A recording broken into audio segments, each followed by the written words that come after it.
10 साल तक मियां वोटों की ज़रूरत नहीं, सीएम हेमंत बिस्वा शर्मा ने कहा। एक सवाल के जवाब में सीएम ने पत्रकारों से कहा कि मियां लोगों को हमें वोट देने की ज़रूरत नहीं है, हमारा समर्थन करने में कोई बुराई नहीं है।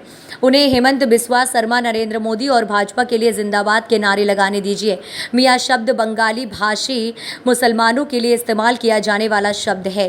चुनाव में खुद उनसे कहेंगे हमें वोट ना दें। मुख्यमंत्री ने कहा, जब चुनाव आएगा तो मैं खुद उनसे अनुरोध करूंगा कि वे हमें वोट ना दें। जब आप परिवार नियोजन का पालन करेंगे, बाल विवाह रोकेंगे और कट्टरवाद छोड़ देंगे, तब आप हमें वोट देंगे। इन्हें पूरा करने में 10 साल लगेंगे, हम अभी नहीं हैं, 10 साल बाद वोट मांगेंगे। उन्होंने कहा कि उनके और भाजपा के पक्ष में मतदान करने वालों को 2 या 3 से अधिक बच्चे नहीं पैदा करने चाहिए, अपनी बेटियों को स्कूल भेजना चाहिए, बाल विवाह नहीं करना चाहिए और कट्टरवाद छोड़कर सूफीवाद अपनाना चाहिए। असम के मुख्यमंत्री हेमंत बिस्वा ने एक स्टेटमेंट दिया है, उसमें कहा है मुल्लों का वोट हमें नहीं चाहिए और हम इस बात का ऐलान भी करेंगे। क्या कहना चाहते हैं? देखिए, हेमंत बिस्वा जी ने जो बात कही है वो हम लगातार अपने सूफी इस्लामिक बोर्ड के प्लेटफॉर्म से कह रहे हैं। हम लगातार ये बात कह रहे हैं कि इस्लाम तलवार से नहीं फैला है, इस्लाम मोहब्बत से फैला है, रहमतुल आलमीन सल्लल्लाहु अलैहि वसल्लम के किरदार से फैला है। इस्लाम का प्रचार ताकत से नहीं हुआ, तलवार से नहीं हुआ, सिर्फ मोहब्बत से हुआ, रसूलुल्लाह के किरदार से हुआ। और हिंदुस्तान के अंदर इस्लाम गरीब नवाज जो लेके आए, उन्होंने भी तलवार इस्तेमाल नहीं करी, बल्कि मोहब्बत और उनका किरदार था। और वारिस पाक तक यही इस्लाम मोहब्बत, प्यार और इखलास से फैला है। आज सूफिज़म जो है उसकी ज़रूरत है। देश को अगर बचाना है तो सूफिज़म लाना पड़ेगा और कट्टरता को छोड़ना पड़ेगा। इस्लाम कट्टरता का नाम नहीं है। आज जो बात उन्होंने कही है, उन्होंने बिल्कुल सही कही है। उन्हें आज सूफिज़म की ज़रूरत है, आज कट्टरता की ज़रूरत नहीं है।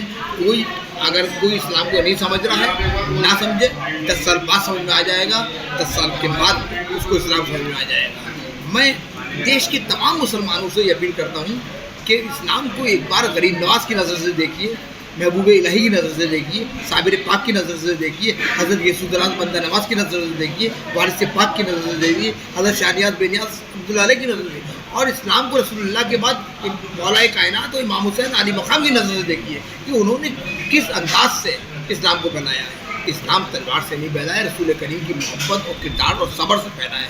जो सब्र खातून जन्नत ने अपने घर में करके दिखाया और उसके बाद मैदान करबला के अंदर इमाम हुसैन अली मकाम में करके दिखाया। सवाल ये कि विशेष धर्म पे उन्होंने कहा है कि मुसलमानों का वोट नहीं चाहिए, तो क्या इसमें क्या जवाब देना चाहिए? आप शायद भूल रहे हैं, उन्होंने ये नहीं कहा है कि विशेष धर्म का वोट नहीं चाहिए। उन्होंने ये कहा है कि कट्टर लोगों का वोट हमें नहीं चाहिए, बल्कि सूफीवाद अपनाना चाहिए। उन्होंने सूफीवाद की बात करी है, उन्होंने सूफीवाद को बढ़ावा दिया है। उन्होंने ये कहा है कि सूफीवाद को अपनाइए। उन्होंने ये नहीं कहा कि मुसलमानों का वोट नहीं चाहिए, उन्होंने कहा कट्टर मुसलमानों का वोट हमें नहीं चाहिए। तो बात उनकी सही है। जो कट्टर हैं वो अपनी कट्टरता लेके इस्लाम को पढ़े और वो समझे कि इस्लाम क्या है। इस्लाम हकीकत में इस्लाम जो है वो सूफीवाद के अंदर ही है। तो क्या सभी मतलब देश में 20 करोड़ मुस्लिमों के सबको नहीं लिया उन्होंने नाम? देखिए, कट्टर लोग चंद हैं, मुट्ठी भर लोग हैं जो इस्लाम को बदनाम करने की नाकाम साजिश रच रहे हैं और हम उनके खिलाफ ऐलान जंग किए गए। हम सीधे सीधे ये कहते हैं कि सूफीवाद को पढ़िए, सूफीज़म को पढ़िए, गरीब नवाज को पढ़िए, वारिस पाक को पढ़िए, निज़ामुद्दीन औलिया को पढ़िए। एक बार पढ़िए तो सही, दरस निज़ामी पढ़िए, दरस चिश्त पढ़िए, मसनवी पढ़िए। आप पढ़ने के बाद फिर पता लगेगा कि इस्लाम क्या है। सवाल एक ये, देश के अंदर सभी धर्म समाज के लोगों को कानूनी दायरे में एक ही दर्जा दिया गया है, सभी को वोट का इख्तियार है, तो वो ये शब्द क्यों इस्तेमाल कर रहे हैं? देखिए, एक बात समझ लीजिए, सियासी गुफ्तगू जो है वो सियासी गलियारों में होती है। हम मोहब्बत वाले लोग हैं, हम मोहब्बत की बात करते हैं और हम ये कहते हैं कि इस्लाम को अगर समझना है तो सूफीवाद को समझना होगा, कट्टरता को छोड़ना होगा। यानी माना जाए कि सूफीज़म की तरफ से, आपकी तरफ से कोई इस तरीके का वो नहीं है? हमारे ऊपर कोई हमला उन्होंने नहीं किया है, उन्होंने सूफीज़म के ऊपर कोई हमला नहीं किया है, बल्कि चंद उन लोगों को, मुट्ठी भर लोगों पर हमला किया है जो इस्लाम को बदनाम करने की नाकाम साजिश कर रहे हैं।